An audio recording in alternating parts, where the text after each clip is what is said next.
This afternoon, Donald Trump responded to the recording you heard first on CNN. The former president discussing having secret documents that he did not declassify. Trump continues to insist that he, quote, did nothing wrong, as CNN's Paula Reed reports. For the first time, the public is hearing former President Trump, in his own words, claiming to have secret documents months after leaving the White House. I have a big pile of papers. This thing just came up. Look. CNN exclusively obtained the bombshell recording of Trump seemingly rustling through papers and showing off a secret military document during an interview at his New Jersey golf club in the summer of 2021. His own staffers recording the conversation at his request, and still, he tells the room, See, as president, I could have declassified it. Now I can't, but this is classified. Now we have a problem. Isn't that interesting? Trump giving Fox News this explanation Tuesday. What did I say wrong in those recordings? I didn't even see the recording. All I know is I did nothing wrong. We had a lot of papers stacked up. In the recording, Trump refers to a classified proposed military attack plan against Iran. These are the papers. This was done by the military, given to me. That line, these are the papers, coming to light for the first time. We have one set of laws in this country, and they apply to everyone. Special counsel Jack Smith, who is prosecuting Trump in the classified documents and obstruction case, cited the tape in his indictment, but left out that key line and the section where Trump mocks former Secretary of State Hillary Clinton's use of a private email server. Look at this.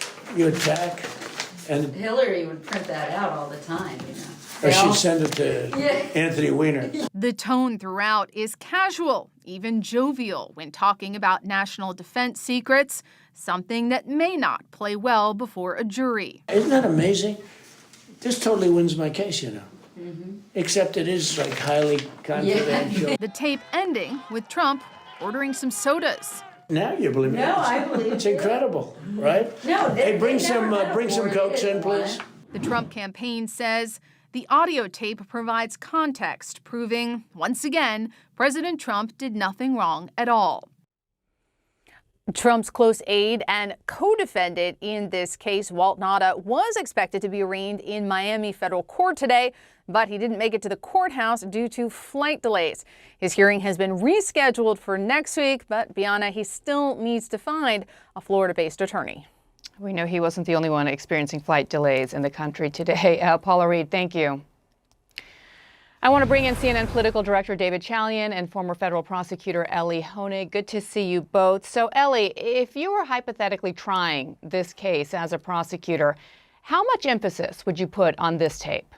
This would be the centerpiece of my case, Bianna. If I had to address a jury tomorrow and give an opening, I might start with these words. This is secret information. Look at this. And the beauty of it is, in those 7 words, that tells the jury everything they need to know. And the best part of it is that's not even my words as a hypothetical prosecutor. Those are Donald Trump's words, and the jury's going to hear them on tape coming out of Donald Trump's mouth because it tells you all you need to know. He knew he had those documents. He knew the information was sensitive, and he showed it to other people. So to me, this is the best evidence a prosecution can hope for. And if I was building a case, I would build it around this recording. And it is notable that these recordings, according to Paula's reporting, came at his own request. So, David, we heard Trump and his allies claiming that this tape somehow exonerates Trump. Do you think there's anything at this point, any specific piece of evidence, any alleged crime that could change that narrative for Trump supporters? Well, I do think we've seen some signs of concern among Republicans broadly about Donald Trump's continued baggage, right? I mean, I don't know what they're talking about, how this exonerates him. I don't see any ability here for this piece of evidence to be exculpatory in some way. But we do know that when you look at the Republican primary voter universe largely, Bianna, the party's roughly split in terms of thinking Donald Trump would be its best foot forward to win the 2024 election. Half the party thinks somebody not named Donald Trump would be the best foot forward for the party to win in 2024. I do think what is important here, of course, is that we have to hold two things can be true at the same time. This can be brazen, reckless, even potentially criminal on Donald Trump's behalf in terms of what he did with the state security secrets here. And yet, it may not be dispositive for Republican primary voters. And Ellie, we heard a bit there from Paula at the end that Trump's aide Walt Nauta was supposed to be in court today. He missed his appearance because of flight delays, but he also doesn't have local representation yet. How important is it, do you think, for prosecutors to see if he could possibly flip against Trump? Well, first of all, can we get this guy arraigned already? This is now twice we've tried. This is the most basic starting line procedure. They've tried twice. And the first time, Nauta didn't have the right lawyer. This time, a lot of people got caught up in flight delays, but he knew about this date for many, many days counting already. He will presumably at some point appear in court and be arraigned. If I'm DOJ, I'm trying to flip Nauta. Apparently, they already have.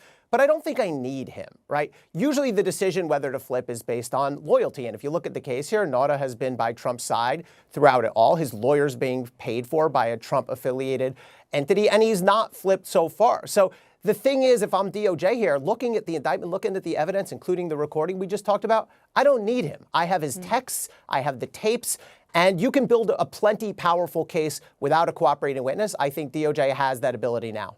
So the legal case, we know, David, it appears to be quite damning. There is a lot of evidence. But we also know that Republican voters, they weren't fazed much following the New York indictment over hush money payments. Some suggested that this could be a bigger deal.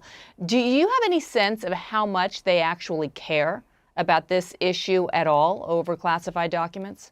I mean, we do know that overall the public does see politics playing a role in this case, and we see that overwhelmingly among Republicans.